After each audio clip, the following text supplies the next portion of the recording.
تو چلیے دوستو چلتے ہیں خبر کی طرف۔ دوستو کراچی پاکستان سپر لیگ کے چوتھے ایڈیشن کے 30ویں میچ میں پشاور زلمی نے کراچی کنگز کو 61 رن سے شکست دے دی ہے۔ نیشنل کرکٹ اسٹیڈیم میں کھیلے گئے میچ میں کراچی کنگز کے کپتان عماد وسیم نے ٹاس جیت کر پہلے فیلڈنگ کا فیصلہ کیا۔ پشاور کی جانب سے کمران اکمل اور امام الحق نے اننگ کا آغاز کیا اور دونوں کھلاڑیوں نے ٹیم کو 137 رنز کا شاندار آغاز فراہم کیا۔ کمران اکمل نے پاکستان اپنے 100ویں انٹرنیشنل میچ کو یادگار بناتے ہوئے 86 رنز کی اننگز کھیلی۔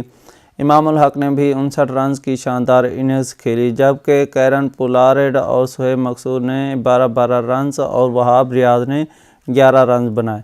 کراچی کنگز کی جانب سے محمد عامر نے 3 اور کولن منرو نے 2 کھلاڑیوں کو آؤٹ کیا۔